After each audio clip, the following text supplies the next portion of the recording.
The Mario Party franchise has never failed to bring fun and discourse to families and friend groups around the world. The premise might be deceptively simple, yet its minigames and boards are where the complexity comes into play. This balance defines the best entries throughout the entire series. However, recently, newer Mario Party titles haven't quite lived up to their predecessors. The first Mario Party title to grace the Nintendo Switch, Super Mario Party, was just sort of bland, with a memorable set of mechanics but boards that weren't very compelling. Further, while Mario Party Superstars is good, because of the fact that they only used returning boards, there's not very much creativity on display. As such, the announcement of Super Mario Party Jamboree woke up the franchise's many fans due to how promising it looked from the outside. The graphics looked beautiful, the minigames looked fun, and the boards had creative new designs and gimmicks. After playing a fair few rounds of Mario Party with both friends and CPUs, I can confidently say that Super Mario Party Jamboree is a true return to form that fans of the franchise will love.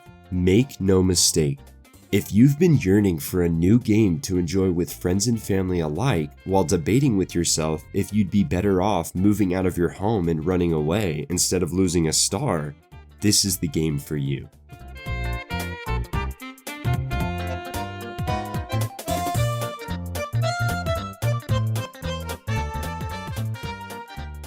The heart and soul of the Mario Party franchise lies within both its minigames and boards. Before Super Mario Party, both Mario Party 9 and Mario Party 10 relegated the acting to a vehicle that all players share. While Super Mario Party and Mario Party Superstars returned the series to its roots, both games never reached the same heights as prior entries on the Nintendo 64 and Nintendo GameCube. With Super Mario Party Jamboree, the series has reached its greatest creative heights since Mario Party 8. To start, let's focus on the boards. When you first boot up the game, there will only be 4 boards. In addition, there are 3 unlockable boards, 2 of which return from prior entries, while the last is themed around Bowser. This makes for a total of 7 boards available in Jamboree. Unlocking the boards is a somewhat exhausting process, at least from what I've played so far. To unlock the boards, you have to complete 10 achievements. Completing these unlocks one board, completing 20 unlocks another, and completing 30 unlocks the last one. These achievements can vary from simple things such as get first placed for the first time, to more complicated things such as use every item. That said, the 4 boards that you have access to at the beginning of the game aren't boring. Quite the opposite, in fact. These boards were arguably some of the best in the franchise. The 5 opening boards include Mega Wiggler's Treat Party, Rainbow Galleria, Goomba Lagoon, and Roll'em Raceway. Each board has its own unique aesthetic. For example, there's the Rainbow Galleria, which is built around the concept of a mall, though this one isn't themed around coconuts. Every few turns, there's a flash sale where certain items, including stars, are priced at a discount. Additionally, you can collect stamps around the map at select stations. If you collect all 4 stamps, you can get 50 coins once you cash them in at a spot on the map. Rainbow Galleria is probably my favorite map I've played so far. The music is great, and the colors really pop in both docked and handheld modes. Another map I got a kick out of was Roll'em Raceway. This track is based on a Formula 1 track, and as such, you ride around the board in a race car. It's so charming speeding around the course as you're bounced around or chased by a random thwomp. I briefly played one of the unlockable boards, Western Land, which made its debut in Mario Party 2. Like the rest, it was an extremely fun time from beginning to end. Further, the boards all look beautiful, thanks to the vibrant visuals provided by the Nintendo Switch. The gimmicks were also all great and weren't too obnoxious or unfair. They struck the perfect balance between being challenging and fun to play. Of course, you can't have a good Mario Party without great minigames. Unlike Superstars, there are quite a few brand new minigames that spice up the fun in unique ways. There were a few great selections of individual, 2 vs 2, and 1 vs 3 minigames that were all either absurdly difficult or way too easy. Unlike other games though, This only added to the fun. After every minigame, I either celebrated as I walked away with 10 coins or screamed in rage as I found out I didn't have enough coins to buy a star. My favorite minigames were the ones you get when you're recruiting a Jamboree buddy. The Jamboree buddy is a new mechanic similar to Super Mario Party where you can recruit other members of the roster such as Mario, Luigi, Daisy, Peach, and more to add rolls to your dice. Here, they add a perk to your movement, such as automatically giving you a higher roll, stealing coins from players you pass, or placing a coin steal trap where you land on the board. These minigames were all customized based on the buddy you recruited. For example, Waluigi's minigame is based around pinball, much like his Mario Kart DS map.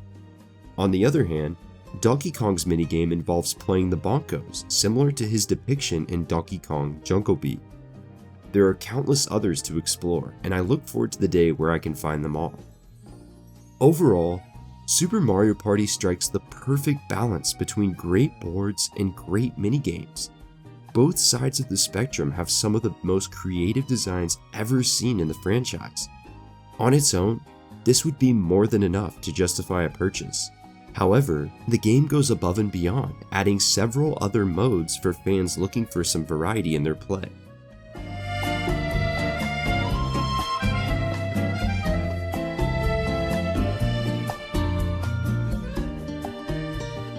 If you happen to be one of the few people who want more out of a Mario Party game than minigames and boards, then Jamboree has plenty of options for you. There are 6 or so alternative modes for those looking for a different experience. So far, I've only played a little bit of half of the modes, but what I've seen so far is very promising. First, there are motion control based minigames like Rhythm Kitchen, Toad's Item Factory, and Paratrooper Flight School. These utilize the Joy-Con's motion controls in various different ways. Paratroopa Flight School has you flapping your arms as if you have the wings of a paratroopa. Toad's Item Factory asks players to complete sets of puzzles that involve navigating a maze with motion controls. By far, my favorite motion control minigame is definitely Rhythm Kitchen. In this mode, you assemble ingredients to the beat of a song. While all of these modes are extremely creative, they can be difficult due to the temperamental nature of motion controls. Thankfully, there are other options for players who aren't so fond of motion controls. There's the Koopathlon and Bowser Kaboom Squad, which puts you in direct opposition to Imposter Bowser as you work with other CPUs or players around the world. There's also Minigame Bay, which allows you to play through the different minigames throughout Jamboree in various categories. Additionally, there are also variations on the base Mario Party mode. The most notable is Pro Rules, which switches the luck-based focus of traditional Mario Party formulas to one more relying on skill. An example of how this works is that the bonus stars, usually announced at the end of the match, are instead announced at the very beginning of the round. This allows players to formulate a strategy to acquire them rather than hoping they're lucky enough to earn them at the last second for a win. The biggest surprise mode I found was the Party Planner Trek. Once you enter the main hub, the Party Plaza, you talk to Kamek, who is fretting over planning the upcoming party.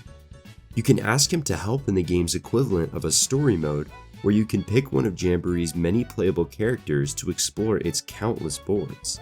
You can help some of the game's other characters by playing minigames and finding items around the map to help set up the board's attractions, all while collecting a set amount of mini-stars. All of these options add a great deal of variety to the overall experience of Super Mario Party Jamboree. They're a welcome addition, even if you find yourself only sticking to the main Mario Party mode. Overall, Super Mario Party has a great selection of boards, minigames, and alternative modes. At the end of the day though, none of this matters if the game isn't fun to play with friends. And thankfully, Super Mario Party Jamboree is one of the most fun games I've played in 2024.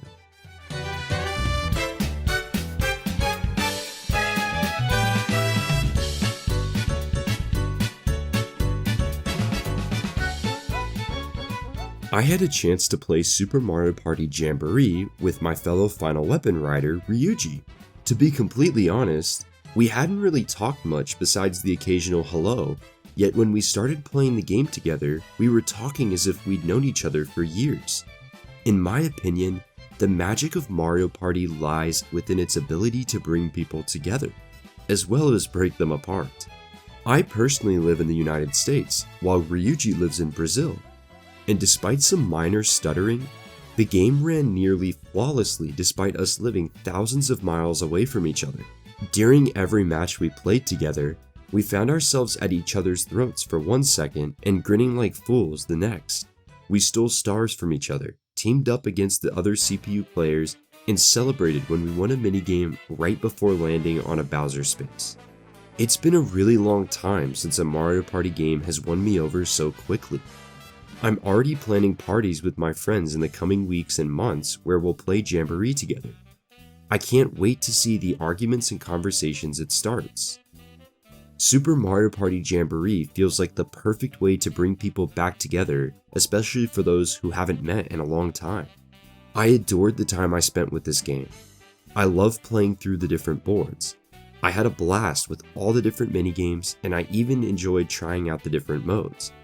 As I prepare to travel overseas and organize more events with my friends and family, I fully expect to break out my copy of Super Mario Party Jamboree so I can enjoy that undeniable fun that the game has to offer. Let's just hope no one hates me if I happen to steal their star.